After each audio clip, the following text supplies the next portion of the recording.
Hello guys, आपका मेरे channel smart study में स्वागत है। आज हम क्लास 6 का साइंस का मिड टर्म एग्जामिनेशन का जो सैम्पल पेपर है 2025-26 का उसको सॉल्व करने वाले हैं। टाइमिंग इसका 2.5 घंटे होने वाला है और जो मार्क्स हैं वो 60 मार्क्स का आपका एग्जाम होने वाला है। हम यहाँ पर हिंदी और इंग्लिश मीडियम दोनों में ही क्वेश्चंस को सॉल्व करेंगे, साथ साथ में सॉल्व करेंगे।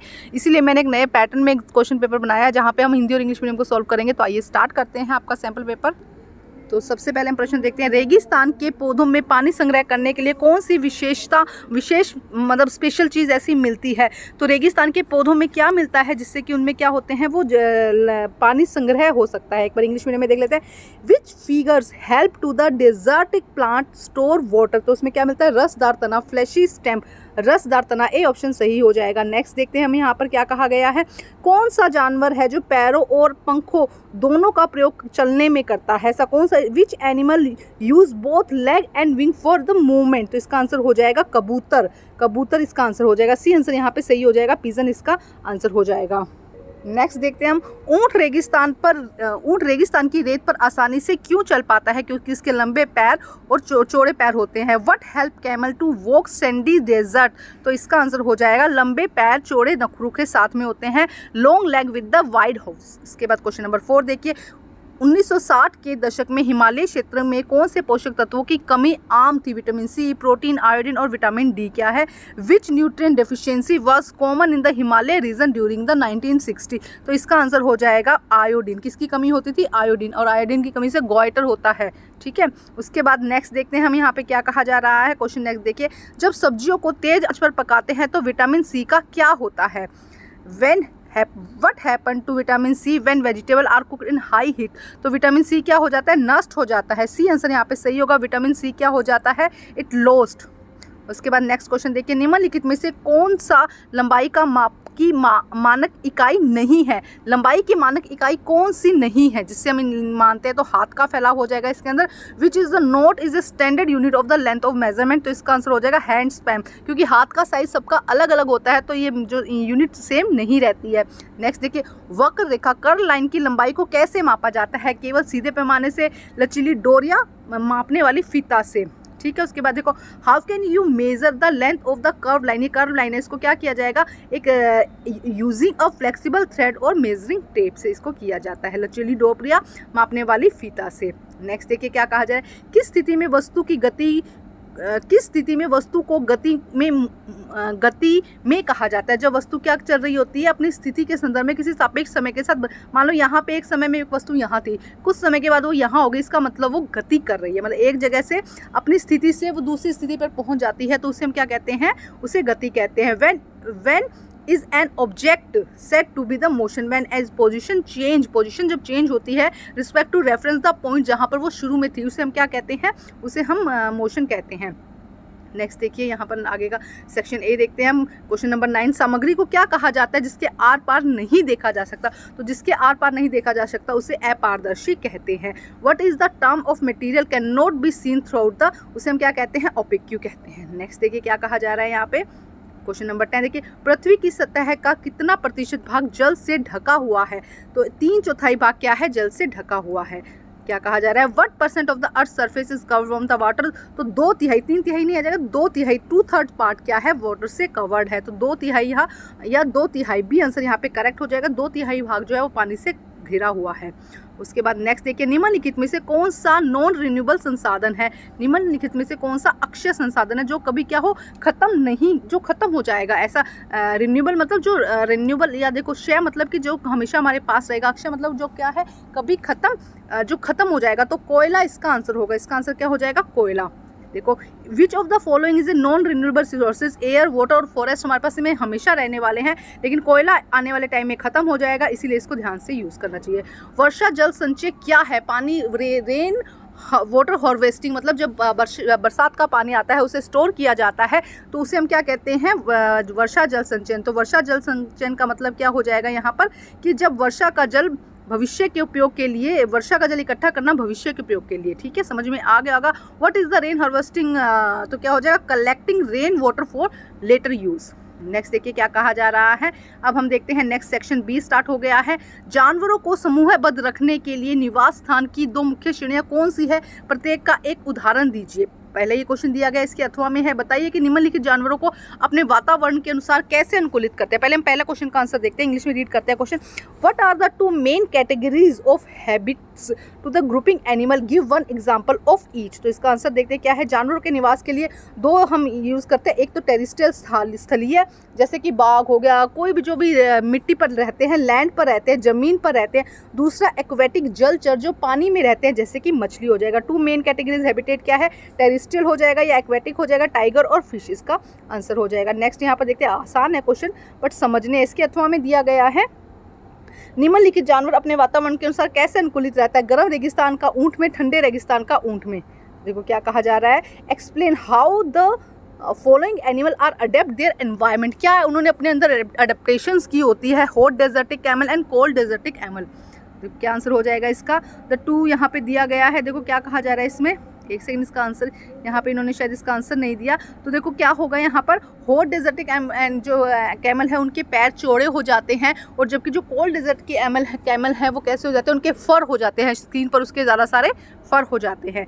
नेक्स्ट देखो क्या कहा जा रहा है यहाँ पे, प्रश्न नंबर 3, फूड माइल्स क्या है, फूड माइल्स को परिभाषित कीजिए, उसका महत्व बताइए। Define food miles, what is the significance of food miles. Uttar, food miles का अर्थ है भोजन को उत्पादन स्थल से उपभोक्ता तक पहुँचाने में तय की गई दूरी, जहाँ से उत्पादन किया, जहाँ पर बना और जहाँ खरीदने वाले के पास में पहुँचता है, तो उसको उस समय को या उस दूरी को हम क्या कहते हैं, तय की गई दूरी को हम फूड माइल्स कहते हैं। इसका महत्व इससे पता चलता है कि भोजन को लाने में कितनी ऊर्जा, कितना ईंधन खर्च हुआ है और पर्यावरण पर कितना प्रभाव पड़ा है, कि उसको उत्पादन करने के बाद उसमें कितनी ऊर्जा है, उसको लाने में, ले जाने में, उसके ईंधन में कितना खर्च हुआ है और पर्यावरण पर इसका क्या प्रभाव पड़ता है, पर्यावरण पर इसका कितना प्रभाव पड़ता है। Food mile are refer that distance food travel from the place it production to the consumer. Production से लेके कंज्यूमर तक का जो डिस्टेंस है उसको हम फूड माइल्स कहते हैं। It shows how much energy fuel is consumption in transport and impact of in environment. Next देखिए, पारदर्शी अर्ध पारदर्शी वस्तुओं के बीच दो अंतर बताइए। Write any two differentiation between transparent and translucent animal. तो बहुत ही इंपॉर्टेंट क्वेश्चन है ये। पारदर्शी वस्तु ऐसी वस्तु जिसमें आर पार साफ दिखाई देता है, उसे हम पारदर्शी वस्तुएं कहते हैं, जैसे कि कांच। अर्ध पारदर्शी वस्तु ऐसी वस्तु जिनमें धुंधला दिखाई देता है, उसे हम अर्ध पारदर्शी कहते हैं। धुंधला शीशा हो गया, प्लास्टिक हो गया, है ना, पॉलिथीन हो गया, तो ये इसका आंसर हो जाएगा। Transparent object that things can be seen clearly through out them is glass हो जाएगा। Transparent object things appear बर्ल and unclear through out them it is a force glass या प्लास्टिक पॉलिथीन हो जाएगा। Question number 5, Akshay non renewable संसाधनों को सीमित क्यों माना जाता है। अक्षय और अनक्षय संसाधनों के बीच में कोई दो अंतर बताइए। तो नॉन रिन्यूएबल संसाधनों को सीमित क्यों माना जाता है, क्योंकि ये कुछ समय के बाद में क्या हो जाएंगे, खत्म हो जाएंगे, जैसे कि कोयला, पेट्रोलियम, एक समय के बाद में ये क्या हो जाएंगे, खत्म हो जाएंगे, इसीलिए इसको क्या माना जाता है, सीमित माना जाता है। देखो क्या है यहाँ पे, why are the non renewable resources consider infinity. क्योंकि क्या कहा जाता है, अनक्षय संसाधन जैसे कि कोयला, पेट्रोलियम सीमित माने जाते हैं, क्योंकि वो धीरे धीरे बनते हैं और मनुष्य द्वारा तेजी से उपयोग किए जाते हैं, और आने वाले समय में ये क्या हो जाएंगे, खत्म हो जाएंगे इसी कंडीशन में अगर रहता है, तो इसीलिए इन्हें अक्षय संसाधन कहा जाता है। Non renewable resources like coal, petroleum are consider infinity because they lack million of years. बनने में उनको मिलियन ऑफ ईयर का टाइम लगता है, may exhausted due to the fast human consumption. उसके बाद यहाँ पे एक क्वेश्चन और यहाँ दिया गया है, जिसका और है, right any two differentiation between renewable and non renewable resources. तो रिन्यूएबल को हम रिन्यू कर सकते हैं, ये सीमित लिमिटेड नहीं है, जबकि नॉन रिन्यूएबल क्या है, लिमिटेड है और ये जल्दी खत्म हो जाएंगे। एग्जाम्पल में आप सूर्य का प्रकाश लिख सकते हैं रिन्यूएबल में, और कोल एंड पेट्रोलियम लिख सकते हैं आप नॉन रिन्यूएबल में। उसके बाद नेक्स्ट देखते हैं हम, यहाँ पर नेक्स्ट सेक्शन सी है, कार्बन डाइऑक्साइड के स्तर में वृद्धि। यहाँ 3 नंबर के क्वेश्चन है आपके। कार्बन डाइऑक्साइड के स्तर में वृद्धि होने पर जलवायु परिवर्तन पर क्या प्रभाव पड़ता है। What is effect in the increasing level of carbon dioxide on climatic change. तो कार्बन डाइऑक्साइड एक ग्रीन हाउस इफेक्ट गैस है, इसके बढ़ने से वायुमंडल में गर्मी फंस जाती है, इससे पृथ्वी का तापमान बढ़ता है, ग्लोबल वार्मिंग और जलवायु परिवर्तन होते हैं। Carbon dioxide is green house effect gas है, when its level increase heat get trap in the atmosphere the raise earth temperature, earth का टेम्परेचर बढ़ेगा, leading to global warming and climate changing. Next देखते हैं प्रश्न number 7। निम्नलिखित खाद्य श्रृंखला को पूरा करना है। घास, घास को कौन खाता है? घास को ग्रास होपर खाता है ना, उसके बाद उसे मेंढक खाता है और मेंढक को सांप खाता है। तो इस तरीके से आप पूरा कर सकते हैं। घास को टिड्डा खाता है, हिंदी में टिड्डा कह देते हैं। घास को टिड्डा खाता है, टिड्डा को मेंढक खाता है, मेंढक को सांप खाता है। ठीक है, grass hopper frog and snake हो जाएगा। अब नेक्स्ट देखिए, पानी का संरक्षण करना क्यों आवश्यक है? 2 कारण लिख दिए। Why is necessary for conserve water, write any 2 reason. जीवन के लिए पानी सबसे महत्वपूर्ण संसाधन है। हमारे जीवित रहने के लिए पानी की आवश्यकता होती है। जल की कमी से खेती नहीं हो पाएगी, उद्योग नहीं चल पाएंगे, मानव जीवन पर बहुत बुरा प्रभाव पड़ेगा। Water is the most essential resources in our life. Water security effect the agriculture, industries और ह्यूमन लाइफ। बहुत ही आसान है, समझ में आता है। उसके बाद हम सेक्शन डी देखते हैं। जैव विविधता, बहुत इंपॉर्टेंट क्वेश्चन है। जैव विविधता, बायोडाइवर्सिटी के संरक्षण की आवश्यकता क्यों है? पहले तो हमें जैव विविधता समझना होगा कि इस अर्थ पर बहुत सारे एनिमल, प्लांट्स रहते हैं। जो भी जीवित वस्तुएं हैं उनकी विविधता मतलब वेराइटी, अलग अलग ऑर्गेनिज्म की यहाँ पर बहुत ज़्यादा वेराइटी है, तो उसे हम जैव विविधता कहते हैं। तो उसको बचा कर रखना, उसका संरक्षण क्यों आवश्यक है? 3 कारण बताने हैं। Why is the conservation of the biodiversity necessary, write any 3 reason. तो देखो क्या है, सबसे पहले यह पारिस्थितिकी संतुलन को बनाकर रखता है। मतलब कि हर एक टाइप के ऑर्गेनिज्म यहाँ पर मिलता है, एक दूसरे को खाता है, दूसरा तीसरे को खाता है। तो एक जो पारिस्थितिकी संतुलन है वो बना रहता है। हमें इससे अलग अलग पेड़ पौधों से भोजन, औषधि, अन्य प्राकृतिक संसाधन मिलते हैं। इसके अलावा प्रजातियों के विलुप्त होने से पर्यावरण असंतुलित हो जाएगा। मानो कि एक प्रजाति विलुप्त हो जाती है तो जो उसको खाने वाला था वो अपने आप धीरे धीरे क्या हो जाएगा? विलुप्त हो जाएगा। विलुप्त मतलब खत्म हो जाएगा। It maintain ecological balance, it provide us food, medicine and other natural resources and existence of species can be disturb the environment. प्रश्न नंबर 10 देखिए, नवीनीकरण रिन्यूएबल ऊर्जा स्रोतों के क्या लाभ है? Right the advantage of the renewable resources of energy. नवीनीकरण ऊर्जा के स्रोत जैसे कि सौर ऊर्जा, पवन ऊर्जा, जल ऊर्जा है, इससे ये कभी समाप्त नहीं होंगे। सबसे पहले प्रदूषण कम करते हैं, पर्यावरण को सुरक्षित रखते हैं, भविष्य की पीढ़ी के लिए स्थायी ऊर्जा उपलब्ध कराते हैं। देखो बहुत अच्छे एडवांटेज हैं। दे नेवर गेट एग्जॉस्टेड, कभी खत्म नहीं होंगे। They cause very little pollution, they keep the environment safe, they provide sustainable energy for the future generation. उसके बाद प्रश्न नंबर 11, स्वच्छ जल का महत्व बताइए। यदि हमें पर्याप्त स्वच्छ जल न मिले तो जीवन पर क्या प्रभाव पड़ेगा? Explain the importance of clean water, what will happen if life we do not get even clean water. स्वच्छ जल हमारे लिए अत्यंत आवश्यक है। यह खाना खाने, खाना पीने, पकाने, खेती, उद्योग सभी के लिए ज़रूरी है। अगर स्वच्छ जल न मिले तो बीमारियां फैलेगी, कृषि प्रभावित होगी, भोजन की कमी होगी, मानव, पशु, पादप जीवन जो प्लांट्स हैं वो सब क्या हो जाएंगे? संकट में आ जाएंगे। Clean water is very important for our life. It is need for the drinking, cooking, farming and industry. If we do not get the clean water, अगर सही पानी नहीं, देखो क्वेश्चन को समझो और अपने शब्दों में आंसर लिख दो। डिजीज आ जाएंगी, disease will spread, agriculture will suffer and there will be food shortage, human, animal and plant life is shortage. उसके बाद ई है, यहाँ पे एक पैराग्राफ दिया जाता है, उसके बाद उसके क्वेश्चन आंसर होते हैं। तो रीड करते हैं फिर उनके आंसर्स देखेंगे हम। देखो क्या है, रघु तथा मनी राम चाचा विद्यार्थियों को वर्षा के बाद प्राकृतिक भ्रमण पर ले गए। उन्हें विभिन्न पौधों और जानवरों को देखा तो ऊंचाई और तनों के आधार पर पौधों को 2 समूह में बांटा। आम और गुलाब को किस समूह में रखेंगे? आरोही और रेंगने वाले पौधों को किस समूह में रखेंगे? देखो क्या है, 1 मिनट।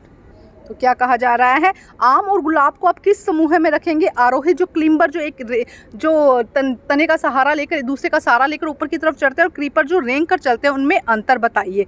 तो देखो क्या कहा जा रहा है, रघु एंड मेनियन चाचाज to student to natural walk for the rain, they observe different plant, write the 2 group of the base of their height and stem के अकॉर्डिंग उनके बताना है। And which group will be place mango and rose, differentiate between climber and creeper. तो देखो पहले 1 second, देखो हमें answer देखते हैं। सबसे पहले देखो यहाँ पर, यहाँ से देखो पहले का आंसर क्या है, पौधों के 2 समूह कौन से होते हैं? पौधों के 2 समूह कौन से होते हैं? एक होता है पेड़ और एक होता है झाड़ियाँ। एक होता है पेड़ और दूसरा क्या होता है? झाड़ियाँ। सेकंड, आम क्या है? पेड़ है। गुलाब कैसा है? झाड़ी है। आरोही जिनके तने पतले और कमज़ोर होते हैं, सहारा लेकर ऊपर चढ़ते हैं, जबकि रेंगने वाले जो भूमि पर फैलते हुए बढ़ते हैं, ऊपर नहीं चढ़ते। जो इस तरीके से चलेगा वो क्या हो जाएगा? क्रीपर हो जाएगा। और जो इस तरीके से बढ़ेगा वो क्या हो जाएगा? यहाँ जैसे मनी प्लांट और ये सब क्या हो जाएंगे? कमज़ोर तने हैं, सहारा लेकर ऊपर बढ़ते हैं, तो ये क्या हो जाएंगे? क्रीपर हो जाएंगे, आरोही हो जाएंगे। 2 group of plants, tree and शब्स। Mango tree है, रोज शब्द है, जो रोज है वो शब है। Climber plant that week stem that climb with support, and creeper plant that spread on the ground and do not climb. उसके बाद प्रश्न नंबर 13 देखते हैं। विद्यालय बस में एक बैठकर भ्रमण करने जा रहे थे विद्यार्थी। दूसरे विद्यार्थी बाहर से उन्हें देख रहे थे। क्या बस के अंदर बैठे विद्यार्थी दूसरे विद्यार्थी के सापेक्ष में गति में है? बस के अंदर वाले गति कर रहे हैं, पूछ रहा है। सेकंड में क्या पेड़ों के सापेक्ष गति में है? एंड थर्ड, गति निर्धारण के संदर्भ में बिंदु का महत्व समझाइए। क्वेश्चन समझो। कुछ स्टूडेंट अंदर बैठे हैं, कुछ स्टूडेंट बाहर बैठे हैं गाड़ी के अंदर। जो बस के अंदर बैठे हैं क्या वो गतिशील हैं? सेकंड, क्या पेड़ों के सापेक्ष वो गतिशील है? या गति निर्धारण के संदर्भ में बिंदु का महत्व समझाइए। एक बार इंग्लिश मीडियम में भी रीड कर लेते हैं। Student were going on exit in a bus. Some students observe that outside are the passenger in motion in the respect of the each other.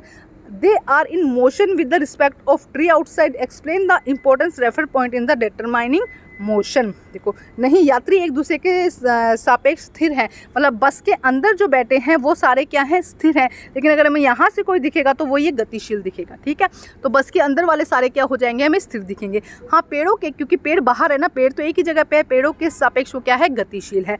गति समझने के लिए संदर्भ बिंदु आवश्यक है। यदि वस्तु की स्थिति में परिवर्तन हो रहा है तो वह गतिशील है। No passengers are on the rest respect to each other. Yes, they are in motion when the respect about the tree के सामने अगर देखेंगे तो गाड़ी जो है वो चल रही है। और रेफरेंस पॉइंट क्या है? In the position of an object change the respect of the reference point, it is called the motion. Next देखते हैं क्वेश्चन नंबर 14। गुल्लन की माँ को शिकंजी बनाई और चीनी और नमक में पानी में घुल गए। चीनी और नमक पानी में क्यों गायब हो गए? इससे उनकी घुलनशीलता के बारे में क्या पता चलता है? क्या रेत में भी ऐसी घुलनशीलता पाई जाती है या क्यों नहीं? गुल्लन्स mother made a lemonade sugar and salt disappear in water. Why sugar and salt disappear? What does the tell about your solubility? Will sand behave the same in water? Why और वाई नॉट? देखो, चीनी और नमक पानी में घुलकर अदृश्य हो गए। अब चीनी और पानी दृश्य में, तो यह बताता है कि चीनी और नमक पानी में क्या है? घुलनशील है। पहले क्या हुआ? चीनी और नमक का क्या हुआ? पानी में घुल गए, तो यह बताता है कि वो पानी में घुलनशील है। उसके बाद नहीं, रेत नहीं घुलेगी क्योंकि वह पानी में घुलनशील है। Sugar and salt disappear because they dissolve in water. वो पानी में घुलनशील है। This is show that sugar and water are dissolve. दोनों का सेम ही आंसर आएगा। दोनों ही पानी में, चीनी और शुगर पानी में क्या है? घुलनशील है। No sand will not dissolve because ये क्या है? इनसोल्युबल है। क्वेश्चन नंबर 15 देखते हैं। मेरे चैनल पर आपको सभी सब्जेक्ट के सभी क्लासेस के सैम्पल पेपर मिल जाएंगे, आप वहां से उसको सॉल्व कर सकते हैं। हमारे देश में नदियां, झीलें, धाराएं, फिर भी स्वच्छ जल की कमी है। जल प्रदूषण क्या है? Question number 1। कोई एक मानवीय गतिविधि लिखिए जो जल प्रदूषण फैलाती है। वर्षा जल संचय क्या है? Our country has river, lake and streams, yet there is a scarcity of the clean water. What is water pollution? Write one human activity that cause water pollution and what is rain harvesting? तो देखो, सबसे पहले answer Hindi medium में देखते हैं हम। जब एक हानिकारक पदार्थ को पानी में मिलाकर उसका उपयोग करने के लिए नहीं रहता, मान लो कोई कचरा है जो पानी में मिला दिया है, नदी में, रिवर में मिला दिया है, तो वो पीने योग्य नहीं रहता, तो उसे हम जल प्रदूषण कहते हैं। कारखानों का गंदा पानी जब नदियों में छोड़ा जाता है तो उससे जल प्रदूषण होता है। वर्षा जल का संचय का अर्थ होता है कि वर्षा के पानी को इकट्ठा करके भविष्य के लिए उपयोग में लाया जाए। इंग्लिश मीडियम में देख लेते हैं एक बारी हम। When harmful substance, chemical, waste, dirt mix with water and make it unfit for use, it is called water pollution. Discharge of factory waste या hospital waste, उसको हम क्या कहते हैं? into river में जब कर दिया जाता है तो उसे हम water pollution कहते हैं। Rain water harvesting mean collecting and storing rain water for the future uses। तो ये हमारा सैम्पल पेपर है जिसको इजी शब्दों में मैंने आपको समझाया है। तो आप मेरे चैनल पर सब्सक्राइब ज़रूर कर लीजिएगा और सभी सब्जेक्ट के सैम्पल पेपर और क्वेश्चन पेपर, लास्ट ईयर के क्वेश्चन पेपर आपको मिल जाएंगे। आप वहाँ से तैयारी ज़रूर अच्छे से कर लीजिएगा। Thank you guys.